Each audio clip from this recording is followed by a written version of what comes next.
A vereadora Edna Flor, do PPS, é a nossa convidada no Jornal da Câmara desta sexta-feira, dia 26 de março de 2010. Vereadora, muito obrigada pela sua presença. Nós também agradecemos. Bom, vereadora, nós mostramos no início do nosso programa de hoje a dura rotina de trabalho dos ASGs, que são os agentes de serviços gerais, e também dos coveiros que trabalham na prefeitura.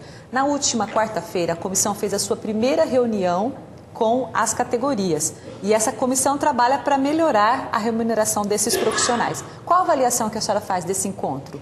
Na verdade, foi um encontro positivo na medida em que é angustiante, nem sei qual o melhor termo encontrar para definir a situação dos agentes de serviços gerais, principalmente dessa categoria, mas também dos coveiros do nosso município. Vários agentes de serviços gerais desempenham as mais diferentes funções e estão há anos aguardando uma reestruturação nas suas funções. E o interessante é que a reunião trouxe vários profissionais aqui na Câmara Municipal. Eu gostaria até que a TV Câmara pudesse mostrar as imagens para a gente comentar como é que foi a participação do pessoal nessa primeira reunião da comissão. Está aí a presidente da comissão, vereadora Edna Flor, falando com o pessoal. Foi bastante positiva, inclusive a participação dos vereadores, os 3 vereadores que integram a comissão, além de nós, a vereadora Edna Flor, também o vereador professor Cláudio, também o vereador Joaquim Pereira de Castilho. E nós convidamos todos os colegas da casa, o vereador Edival esteve presente também e fez o seu depoimento, sempre todos os vereadores, no sentido de que essa situação precisa encontrar uma solução. Alguns profissionais, alguns ASGs tiveram a oportunidade, inclusive, de relatar o seu drama pessoal. Muitos adquiriram dívidas ao longo desses últimos anos por conta de um salário de R$ 507. Convenhamos, não dá mesmo para manter família nenhuma. Na verdade, é um salário com o qual não é possível uma família sobreviver se não houver a ajuda de outros componentes da família. Mais pessoas precisam ajudar no orçamento familiar, mas de qualquer forma não é justa essa remuneração. Inclusive, ela está abaixo do salário mínimo. Há um projeto de lei que o Executivo caminhou para cá, até, para ser justo, foi um requerimento nosso e um requerimento do CISEMA, ao senhor prefeito, ao menos para equiparar o salário mínimo, porque não podemos ter servidores ganhando menos que o mínimo, porque isso é inconstitucional. Mas isso também não resolve, Nós precisamos, na verdade, encontrar uma forma justa de uma melhor remuneração para estes servidores. A senhora citou no início aqui do nosso bate-papo, e a gente pôde ver, inclusive, na própria reportagem, em depoimentos de servidores, que muitos atuam em desvio de função. Isso também vai ser apontado nesse relatório final da comissão? Com certeza, isso será apontado também. É preciso que o município encontre uma saída justa para essa situação. Lembrando que há servidores, por exemplo, na educação, e o que a gente acha muito interessante é que, não obstante todas essas dificuldades, a baixa remuneração, o fato de trabalhar em função diferente do que seriam agentes de serviços gerais, todos ainda encontram motivação, têm propostas. Eu fiquei admirada de ver uma servidora da educação dizendo: a gente só quer fazer um curso de pedagogia. Então, elas trazem propostas, inclusive, tanto para melhorar no desempenho da sua atividade funcional, como para também ter uma melhor remuneração.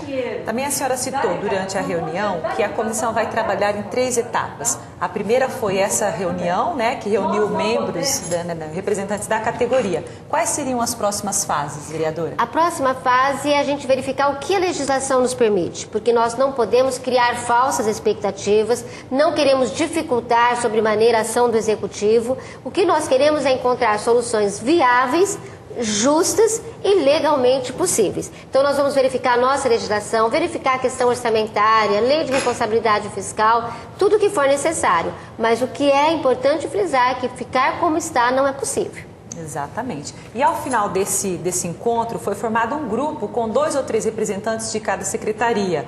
Secretaria da Educação, Saúde, Planejamento, Ação Social, Esportes, Cultura, Governo e Gestão Estratégica e Fazenda. Essas pessoas, no caso, vão representar as demais nas próximas reuniões? Isso. Na verdade, a comissão de vereadores não pode a todo momento convocar os servidores. Isso, Ontem nós tivemos aqui cerca de 200, eu acho que até um pouco mais de 200 servidores. Então é difícil toda essa movimentação a toda semana. Então, o que a comissão, ela vai ter esse papel de ser a ponte, o elo de ligação entre a comissão de vereadores e os servidores. Lembrando que a comissão não toma decisões sozinhas, ela apenas vai informar, ajudar na reflexão, mas todas as decisões serão tomadas com os servidores. E um fato que eu achei também bastante interessante, que não só a senhora, mas os demais membros da comissão destacaram a importância da união da comissão e também da categoria, para que o desfecho seja positivo. Exatamente. Nós precisamos primeiro focalizar bem o problema e ter essa união, né? Porque não adianta só os vereadores querendo resolver essa situação. Aí o ponto fundamental será mesmo a união dos servidores, mostrar para a Prefeitura Municipal, para o Executivo Municipal, que os agentes de serviços gerais estão unidos nessa busca de solução para a situação em que se encontram, seja com relação às atividades que desempenham, seja com relação à remuneração. E não é de hoje que a senhora é atenta a essa questão, né, presidente? A senhora disse que desde 2001 vem observando a situação desses profissionais, trabalhando em limpeza de bueiros, em situação bastante degradantes difícil. Até, né? Na verdade, no primeiro mandato a gente tinha um diálogo muito difícil com o executivo, né? E aí nós atacamos mais as questões de trabalho. Por exemplo, transporte, né? Nós tínhamos e espero que não tenhamos mais, mas nós tínhamos servidores transportados em caminhões basculantes, né? Até foi feita uma adaptaçãozinha lá para que ele tivesse uma proteção entre a cabine e a carroceria, mas são situações, né, que nos preocupam demais, sobretudo pelo risco de acidentes. A questão também dos equipamentos de proteção, né? Nós sabemos de servidores da SOSP que colocam água dentro da bota para que possam executar o trabalho. A bota é de borracha, num sol de quase 40 graus que faz aqui no período da tarde, essas pessoas não aguentam, faz bolhas nos pés, né? Os pés ficam com bolhas. Então, em razão disso, os servidores colocam água para amenizar essa situação. Então, isso tudo nos preocupa há muito tempo. Bom, agora mudando um pouquinho de assunto, vamos falar sobre a questão do transporte coletivo urbano aqui em Araçatuba. No final do mês passado, nós realizamos uma audiência pública com a participação de usuários, né, dos coletivos e também representantes da empresa que detém a concessão do transporte na cidade. Como é que está essa questão aqui na nossa cidade, vereadora? Essa questão é muito séria, né? Nós elencamos aí mais de 30 problemas de desacordo entre o que o contrato prevê, o contrato de concessão com a TUA e o município. A TUA está descumprindo esse contrato em vários itens, na questão da segurança dos usuários, na questão da acessibilidade, na questão do itinerário, na condição dos ônibus, na parte mecânica dos ônibus, enfim, foram elencados, mesmo na questão do respeito com os usuários, foram elencados mais de 30 problemas pelos próprios usuários. O Ministério Público está nos acompanhando também. A comissão entregou à Prefeitura Municipal um elenco desses problemas para que possa o Executivo se manifestar. Esse prazo está já decorrendo até o final de abril, possivelmente até o dia 20 de abril, já ao decurso do prazo para que a gente tenha uma resposta do Executivo. Porque é uma situação muito, muito preocupante e de tudo a gente destaca principalmente a questão da acessibilidade para pessoas com deficiência. Outras reuniões, além daquela audiência pública, também aconteceram?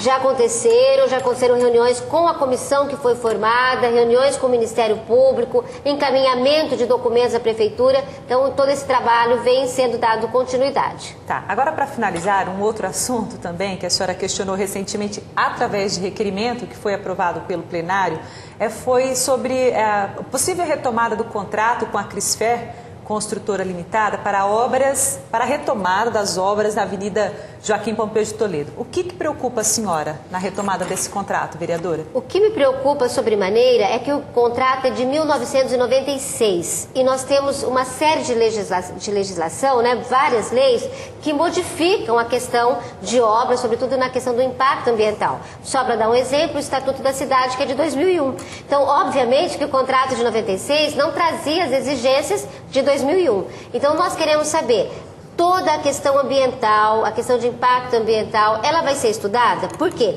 Porque se trata de uma área que tem uma ligação com a Lagoa das Flores, né? Nós sabemos de todos os problemas ambientais ali no entorno da Joaquim Pompeu de Toledo. E a nossa preocupação é, esta obra está sendo pensada, planejada, de modo a não trazer problemas futuros, seja para os próprios moradores das imediações, seja para outros locais já de enchente do nosso município. Então é essa a preocupação, não somos contra a obra, não somos contra, né, a necessidade de urbanização daquela área, isso é inquestionável, há uma necessidade. Porém, a canalização é o único projeto de urbanização? O que mais? Quais as preocupações que nós precisamos ter como gestores da coisa pública, como gestores ambientais que somos também? Qual é a preocupação básica para que a gente não tenha aí, daqui a alguns anos, novos problemas, sobretudo nessa questão de enchentes? Até porque eu acho que já passou a época que algumas obras eram feitas assim de forma até irresponsável, né? Fazer por fazer. E o nosso município, Paula, desculpe interromper, mas o nosso município, ele coleciona problemas de irresponsabilidade. Coleciona, né? E o maior deles, todos nós sabemos, é o da Lagoa das Flores, onde nós temos laudos de que nascentes foram aterradas. Então isso eu acho que é uma coisa com a qual nós não podemos concordar de forma alguma. Foi jogado entulhos em cima de nascentes ali ao lado da Lagoa das Flores, numa lagoa de contribuição que havia ali. Nós não podemos deixar que essa situação continue.